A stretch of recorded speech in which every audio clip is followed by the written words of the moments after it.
Hey everyone, this is Shams Raja. Welcome back to the channel. I hope you are all doing great. तो आज हम फिर से start करने जा रहे हैं diploma in pharmacy first year subject जिसका नाम है फार्मास्यूटिकल केमिस्ट्री। फार्मास्यूटिकल केमिस्ट्री का यूनिट फर्स्ट हम देख रहे थे लिमिट टेस्ट के बारे में।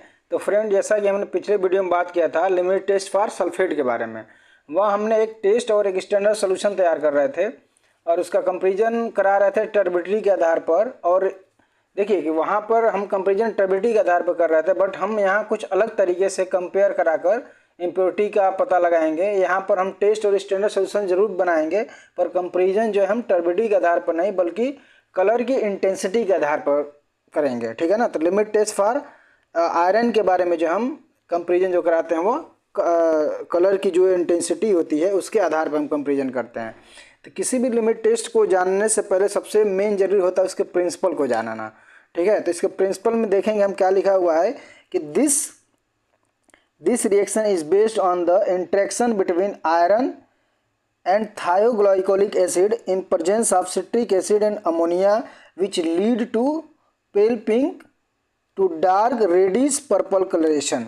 मतलब कह रहा है यहाँ पर इसका प्रिंसिपल ये कह रहा है कि यहाँ पर रिएक्शन होती है आयरन और थायोग्लाइकोलिक एसिड के साथ में, किसके प्रेजेंस में, सिट्रिक एसिड और अमोनिया के प्रेजेंस में, और जो प्रोडक्ट बनता है उसका कलर क्या होता है, पिंक से डार्क रेडिश पर्पल कलर का कलर दिखाई देता है हमको, ठीक है। नेक्स्ट पॉइंट लिख रहा है यहाँ पे, citric acid help by forming complex with iron stopping it's forming a precipitate with ammonia.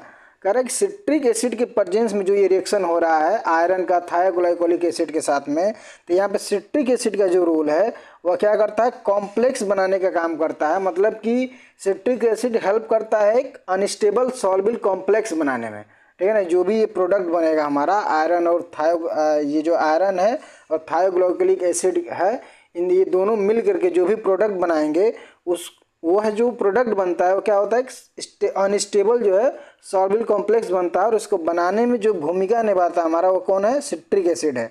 और इसका एक और काम है कि अमोनिया के साथ में आयरन का प्रेसिपिटेट बनने से क्या करता है, स्टॉप मतलब यानी कि रोकता है उसको, यानी कि आयरन का अमोनिया के साथ में प्रेसिपिटेट नहीं बनने देता है। नेक्स्ट पॉइंट हमारा लिख रहा है, the resulting colour comes from creation of ferrous थायोग्लाइकोलिक acid complex. जो हमारा कलर जो दिखाई दे रहा है रेडिश ब्राउन कलर, ये जो हमारा कलर दिखाई दे रहा है प्रोडक्ट में वो किसकी वजह से दिखाई दे रहा है, फेरस थायोग्लाइकोलेट कॉम्प्लेक्स के बनने की वजह से दिखाई दे रहा है, ठीक है ना।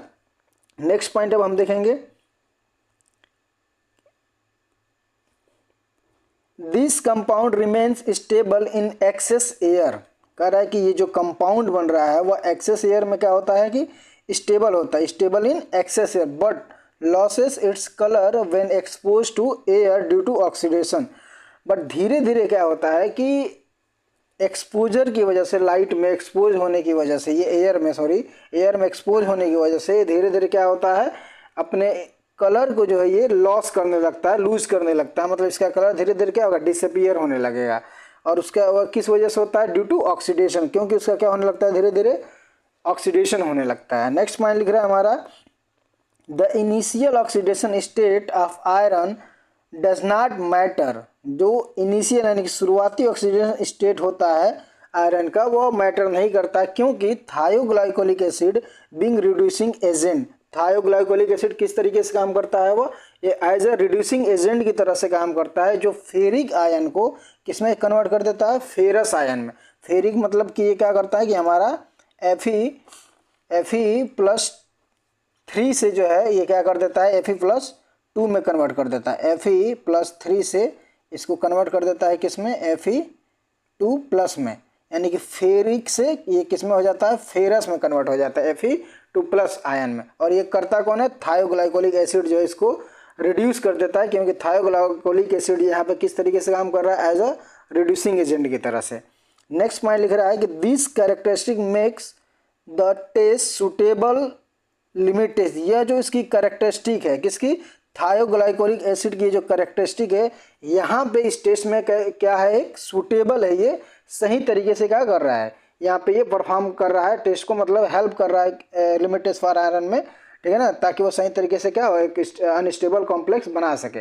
Unlike other method such as ammonium thiocyanate test which only react with ferric ion. कह रहा है कि इन अदर मेथड में सच है, जैसे कि अमोनियम थायोसाइनेट जो टेस्ट अगर इसका हम टेस्ट करेंगे तो यह केवल किसके साथ में रिएक्ट करता है, फेरिक आयन के साथ में।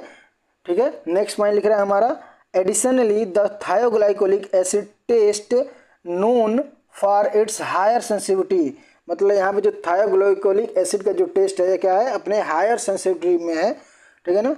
नेक्स्ट पॉइंट लिख रहा है कि ferrous thioglycolate remain colourless in acidic या न्यूट्रल कंडीशन। अगर देखिए एसिडिक कंडीशन है या न्यूट्रल कंडीशन है, उस समय फेरस थायोग्लाइकोलेट जो है क्या होता है, वो कलरलेस में होगा, रंगहीन होगा, मतलब उसका कोई भी कलर नहीं होगा। किस में, एसिडिक मीडियम में। नेक्स्ट पॉइंट है यहाँ पे कि द कैरेक्टरिस्टिक कलर्स अपीयर, जो भी इसका कैरेक्टरिस्टिक कलर है, जो हमारा ऊपर हम देख रहे थे, ऊपर ये हम देख रहे थे कि हमारा ये क्या आ रहा था, रेडिश पर्पल कलर ये जो हमारा बन रहा है, ये क्या है, ये कलर केवल हमारा किस में आ रहा है, केवल अल्कलाइन मीडियम में आ रहा है। ठीक है ना, केवल किस में आ रहा है, ये केवल अल्कलाइन मीडियम में ही हमको जो है दिखाई देता है। एसिडिक मीडियम में क्या होगा, ये कलरलेस होगा। एसिडिक मीडियम में क्या होगा, कलरलेस होगा। ठीक है, नेक्स्ट इसका हम प्रिंसिपल रिएक्शन देख लेते हैं कि इसका प्रिंसिपल रिएक्शन क्या है। तो यहाँ पे दिया हुआ है, आप देख सकते हैं कि यहाँ पे क्या है, ये देखिए ये जो है हमारा Fe+3 चार्ज में, यानी कि किस में है, फेरिक के फॉर्म में है। और ये थायोग्लाइकोलिक एसिड के साथ में जब रिएक्ट कर रहा है तो ये कन्वर्ट हो जा रहा है किसमें, फेरस आयन में। ठीक है ना, मतलब कि थायोग्लाइकोलिक एसिड फेरिक को किस में कन्वर्ट कर दे रहा है, फेरस आयन में। अब ये फेरस आयन फर्दर रिएक्ट कर रहा है हमारा थायोग्लाइकोलिक एसिड 2 मोल ऑफ थायोग्लाइकोलिक एसिड के साथ में, और क्या बना रहा है, फेरस मरकैप्टोएसीटेट या फेरस थायोग्लाइकोलेट का कॉम्प्लेक्स बना रहा है, जिसको हम चिलेट भी बोल सकते हैं, या चिलेट का फॉर्मेशन ये कर लेता है। मतलब ये जो हमारा प्रोडक्ट बन रहा है फेरस थायोग्लाइकोलेट कॉम्प्लेक्स, ये क्या है, यह अनस्टेबल सॉल्युबल कॉम्प्लेक्स है, जिसको बनाने में कौन काम कर रहा है, हमारा सिट्रिक एसिड। जैसे कि ऊपर हमने क्या देखा था, सिट्रिक एसिड हमारा क्या करता है, हेल्प करता है एक अनस्टेबल कॉम्प्लेक्स बनाने में। ठीक है ना, तो मतलब ये जो फेरस आयन की रिएक्शन हो रही है थायोग्लाइकोलिक एसिड के साथ में, यह किसके प्रेजेंस में हो रहा है, सिट्रिक एसिड के प्रेजेंस में हो रहा है। और अमोनियम सोल्यूशन जो इसमें जो हमारा ये फेरस आयन है, इसको हम सॉल्युलाइज करते हैं किसमें, अमोनियम सोल्यूशन में। ठीक है ना, और सिट्रिक एसिड के प्रेजेंस में हम रिएक्ट जब कराते हैं तो हमारा जो प्रोडक्ट बनता है फेरस थायोग्लाइकोलेट का कॉम्प्लेक्स, जिसका रंग होता है रेडिश पर्पल कलर। ठीक है ना, और यहाँ से 2 मोल ऑफ थायोग्लाइकोलिक एसिड ले रहे हैं तो इसके 2 हाइड्रोजन यहाँ पे क्या हो जा रहे हैं, रिमूव हो जा रहे हैं। ठीक है, तो ये है हमारा प्रिंसिपल रिएक्शन। नेक्स्ट पॉइंट देखेंगे हम यहाँ पे प्रोसीजर के बारे में। प्रोसीजर क्या कर रहा है, देखिए लिमिट टेस्ट फॉर आयरन को करने का मेथड क्या है, प्रोसीजर क्या है, इसको परफॉर्म कैसे करते हैं। तो जैसा कि हम जानते हैं फ्रेंड कि एक टेस्ट नेशनल सिलेंडर लेते हैं और एक स्टैंडर्ड का नेशनल सिलेंडर लेते हैं। यहाँ पे 2 नेशनल सिलेंडर लेते हैं हम अपने लिमिट टेस्ट को परफॉर्म करने के लिए। तो एक टेस्ट बनाते हैं और एक स्टैंडर्ड बनाते हैं। टेस्ट में हम क्या लेते हैं, ऑलवेज सैंपल लेते हैं, और स्टैंडर्ड में हमारा क्या होता है, स्टैंडर्ड फेरस का जो है कि हमारा में कंपाउंड होगा।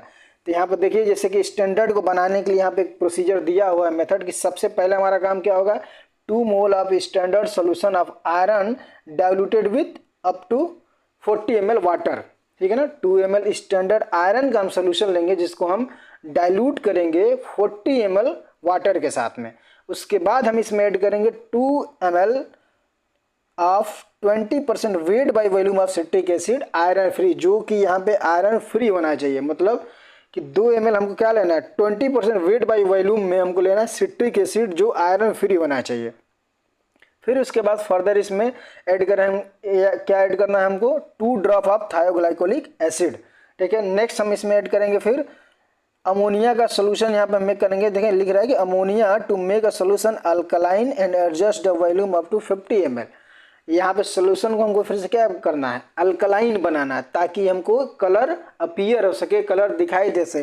क्योंकि जैसे कि हमने ऊपर क्या देखा कि अगर मीडियम ये एसिडिक होगा तो कलर नहीं आएगा, वहाँ पे कलर क्या हो जाएगा, आपका कलरलेस हो जाएगा, रंगहीन हो जाएगा। वहाँ पे कोई भी कलर एसिडिक मीडियम में या न्यूट्रल मीडियम में दिखाई नहीं देगा। इसलिए हमको इस सोल्यूशन को क्या करना है, अल्कलाइन बनाना है। तो अमोनिया का यहाँ पे यूज करते हैं सोल्यूशन को अल्कलाइन बनाने के लिए। ठीक है, अब जब ये इतना हम इसमें पूरा क्वांटिटी ऐड कर लेंगे, इसके बाद इसको लिख रहा है कि कीप असाइड फॉर 5 मिनट के लिए इसको हम क्या कर देना है, साइड में हमको रख देना है। अब इसके बाद 5 मिनट के लिए रख देंगे, फिर देन हम आ जाएंगे अपने टेस्ट वाले नेशनल सिलेंडर में। तो अब इसमें देखिए सारा काम यही होता है स्टैंडर्ड वाला ही, बस यहाँ पे हमको फेरस जो स्टैंडर्ड सोल्यूशन ले रहे हैं हम फेरस का, इसकी जगह पर हम क्या लेते हैं, सैंपल के यूज करते हैं, ठीक है ना, जिसमें हमको आयरन की इम्प्योरिटी को क्या करना है, आइडेंटिफाई करना है, चेक करना है। तो सैंपल लेने के बाद इसमें फिर से वही हम 2 ml of 20% weight by volume citric acid मिलाएंगे जो कि आयरन फ्री होना चाहिए। फिर 2 ड्रॉप ऑफ थायोग्लाइकोलिक एसिड मिलाएंगे। फिर यहाँ पर लिख रहा है कि add ammonia to make the solution alkaline. Alkaline बनाने के लिए फिर से हम इसमें क्या करेंगे, जो है कि अपना अमोनियम का सोल्यूशन मिलाएंगे इसमें, और फिर से इसको वाटर के साथ इसके वॉल्यूम को मेकअप कर देंगे अप टू 50 ml तक। इसको भी 5 मिनट के लिए रख देंगे। फिर एक जो है कि इसको कंपेयर कराने के लिए जाएंगे।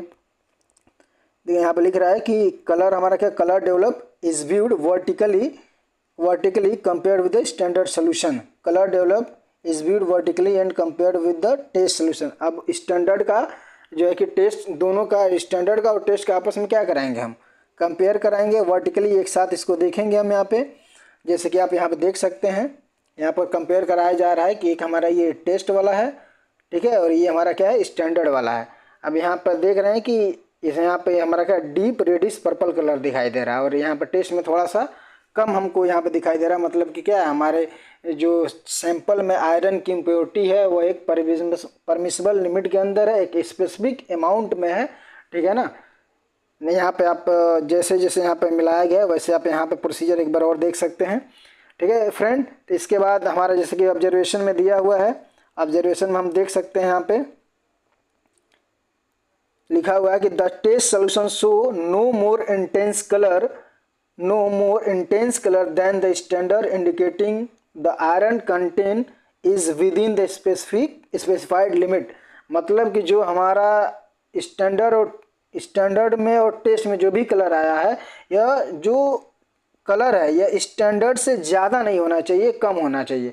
अगर कम है तभी हमारा लिमिट टेस्ट क्या होगा, पास होगा। अदरवाइज अगर ये हमारे स्टैंडर्ड से ज़्यादा कलर आ रहा है सैंपल वाले में, यानी कि टेस्ट वाले नेशनल सिलेंडर में, तो वहाँ पे हमारा लिमिट टेस्ट क्या हो जाएगा, फेल माना जाएगा उसको। यहाँ पे लिख रहा है नो मोर इंटेंस कलर। अगर नो मोर इंटेंस कलर यानी कि कोई मतलब ज़्यादा अधिक कलर नहीं है हमारे टेस्ट वाले में स्टैंडर्ड के मुकाबले, तो वहाँ पर हमारा लिमिट टेस्ट क्या हो जाएगा, पास माना जाएगा। और यहाँ पर हम ये समझ सकते हैं कि हमारे सैंपल में जो आयरन की इम्प्योरिटी है वो क्या है, एक स्पेसिफाइड लिमिट में है, एक परमिसिबल लिमिट के अंदर है। थोड़ा सा हम यहाँ पे ये समझ लेते हैं कि आयरन का जो स्टैंडर्ड सोल्यूशन है, ये जो हमारा आयरन का स्टैंडर्ड सोल्यूशन है, इसको प्रिपेयर कैसे करते हैं। तो ये आयरन का स्टैंडर्ड सोल्यूशन प्रिपेयर करने के लिए हमको सबसे पहले क्या करना है यहाँ पे, कि इसको बनाने के लिए हमको 0.0175 gram of ferric ammonium sulphate लेना है। क्या लेना है, फेरिक अमोनियम सल्फेट लेना है। यहाँ पे हमको फेरिक अमोनियम सल्फेट लेंगे और इसको हम क्या करेंगे, डिजॉल्व कर देंगे। इसको डिजॉल्व कर देंगे हम फिर से, प्लस डिजॉल्व कर देंगे हम इसको 10 ml 0.1 नॉर्मल H2SO4 के सोल्यूशन में। किस में कर देंगे, H2SO4। तो फ्रेंड यहाँ पे हमको लेना है 0.175 ग्राम फेरिक अमोनियम सल्फेट और इसको डिजॉल्व करना है 0.1 नॉर्मल के H2SO4 के 10 ml सोल्यूशन में। देन फिर से हम इसको डाइल्यूट करेंगे कितने, अप टू 1000 ml वाटर में हमको क्या कर देना है, इसको ये लेने के बाद H2SO4 हमको 10 ml लेने के बाद इसमें अप टू 1000 ml यानी 1 लीटर वाटर में हमको क्या कर देना है, डिजॉल्व कर देना है। और इसके बाद ये जो हमारा सोल्यूशन तैयार होता है, ये हमारा क्या होता है, स्टैंडर्ड फेरिक आयरन का हमारा जो है सोल्यूशन ये तैयार हो जाता है। तो ऐसे हम स्टैंडर्ड आयरन सोल्यूशन तैयार कर लेते हैं। उसके बाद से फर्दर हमको जो है उसी में से 2 ml ले करके हम फर्दर ये अपना स्टैंडर्ड वाला नेशनल सिलेंडर प्रिपेयर करते हैं, देन टेस्ट वाला प्रिपेयर करते हैं, दोनों को आपस में कंपेयर कराते हैं और कलर को जो है कलर के बेसिस यानी कि डीप रेडिश पर्पल कलर के बेसिस पे हम ये कंपेरिजन करते हैं और देखते हैं कि जो हमारा सैंपल है इसमें आयरन की इम्प्योरिटीज़ कितनी मात्रा में परमिसिबल लिमिट में है या परमिसिबल लिमिट के ऊपर है। ठीक है फ्रेंड, तो ये रहा हमारा आज का वीडियो में लिमिट टेस्ट फॉर आयरन के बारे में। तो ऐसे ही नेक्स्ट वीडियो में हम देखेंगे अगला लिमिट टेस्ट के बारे में। तब तक के लिए आपका बहुत बहुत धन्यवाद। हमारे ऐसे ही वीडियो देखते रहिए, लाइक करिए, शेयर करिए और जो है कि जो भी आपका सवाल हो आप कमेंट बॉक्स में पूछ सकते हैं, मैं आपके हर एक सवाल का जवाब देने की ज़रूर कोशिश करूँगा। आप सभी का बहुत बहुत धन्यवाद।